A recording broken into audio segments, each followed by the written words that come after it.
right, let's talk about how our clay becomes ceramic and through the firing process. We're going to briefly go over the stages of clay, but we've already gone over those in class, so it's just a review here for that part. So, stages of clay.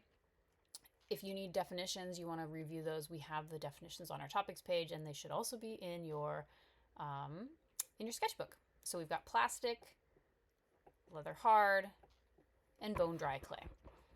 All of these live under an umbrella term of greenware. Greenware is just clay that hasn't been fired yet, right? So any of these things could also be are referred to as greenware. And the important thing about greenware is that at any of these stages, we can recycle it. So our clay is endlessly recyclable before it's fired.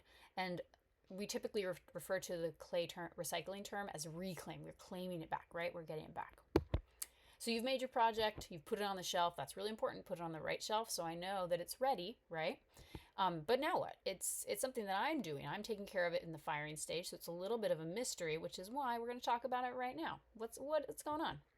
It's going to go into the kiln. Here's one pictured, and do what's called a bisque firing. That's the first firing of the kiln, and it goes hot. It goes to around 1,945 degrees Fahrenheit. It's not your kitchen oven, people. There's some variety in temperatures, but this is a good baseline.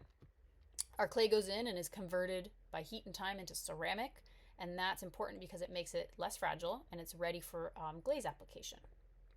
So how does the kiln work? What is it, right? Like I said, it's like an oven, but hot. We can't use a regular oven. It will never get the temperature we need because an oven will not go to thousands of degrees Fahrenheit.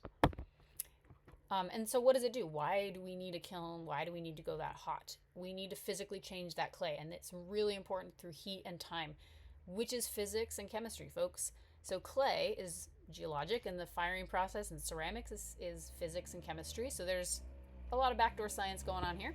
And this process of heating the kiln is called firing.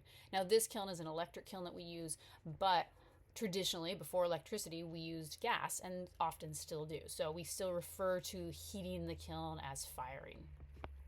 So again, your project's on the shelf, but it's been a while. What the heck is going on?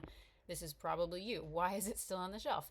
Well, barring any possibility of like me just not getting to it, we've been in a lot of, holidays, things like that. If it's just sitting there and we're in class, it's probably drying. Right? You might think it's dry, but it might not actually be. Drying is a really important process before it goes in the kiln. If we dry fast or inconsistently, it's pretty likely you're going to get cracks. If you have wet stuff and I fire it in the kiln because it seems dry, or you kept it really thick and damp, you're going to get explosions, and you can't really recover from this. So it's better safe than sorry. And so that means it might take up to a week for your project to dry. Right? So I know it's hard to wait, but it's way better than either of these scenarios.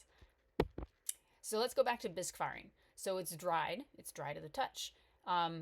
It's going to need to preheat. And so preheating takes 8 to 24 hours. This is an important step in bisque firing. We do it low and slow, meaning that the temperatures don't go above 180. That allows any remaining water to evaporate off, and it keeps that drying even. If I fire it really fast, if I preheat fast, our water is going to boil. There's still a little in there, and that's where those explosions happen. Yes, and I have done this. Anyone who's fired a kiln enough times has been here. It's no fun. So I'd rather be safe and slow.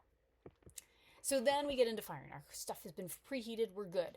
This will take around 12 hours. First, we got to burn off any organic material. Maybe we forgot some paper in our project, or a little bit of wax is on there, that kind of thing. So if you come in the morning, the room smells a little strange, that might be what it is. It's super normal. We've got vents. It's not a problem. Then we're going to go up to 800 plus degrees, and we are breaking the chemical bond of our water, of H2O. So this is where clay is starting to turn ceramic, and this is why high heat is important, because even though the physical water evaporated, there was still some chemical bonds in there.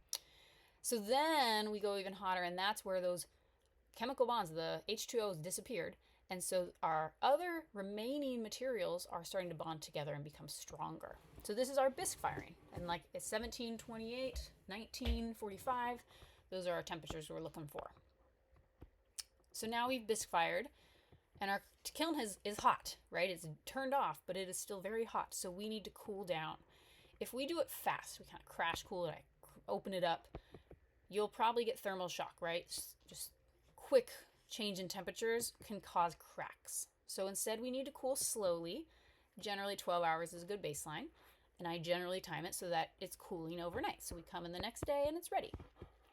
But if you think about it, what we just went over, we've got 48 hours of drying. We've got 8 to 24 hours of preheat, 12 hours firing, 12 hours cooling. All of a sudden, we're looking at 80 to 96 hours for your project to go from the ready to bisque fire shelf to the done shelf, right? So this is why it takes time. None of these steps should be rushed because pretty much there's not a good outcome if we rush them. So now we have bisqueware. It means it's porous, right? It's not food safe yet, but it's no longer clay. It's now ceramic. Important to note, we cannot reclaim our bisqueware back into usable clay. If you make something and you bisque fire it and you don't want it anymore, it cannot go in the reclaim bucket. It's trash. Glaze firing. So now we've glazed our project. We've talked about that. That's a different topic. Glaze firing is our second firing. You can glaze fire multiple times, and it goes between 2,160 or 2,455 degrees Fahrenheit. Again, this is hot. Our glaze is getting melted. Glaze is just, like we've talked about before, it's just glass, right? It's glass particles and hardening ceramic. And importantly, glaze firing vitrifies our materials. That's where our ceramic becomes a really dense glass-like material, and vitrification is super important because that's what makes ceramics durable and food safe.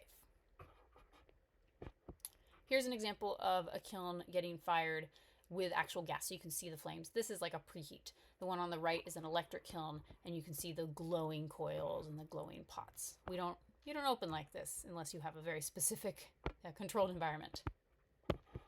So glaze firing, right, we've heated up and everything, but we're going to 2,160 to 2,455 to get that vitrification. And that's going to take 8 to 10 hours. And the great thing about glaze firing is we don't have to dry or preheat, so it's a lot faster. But it's still very hot once it finishes, so it still takes a long time to cool. And if there's a lot of projects that are maybe thicker in the kiln, it takes longer because it just holds on to that heat. So a glaze firing is only going to take 16 to 34 hours from ready to get fired to the finished shelf. And that's it.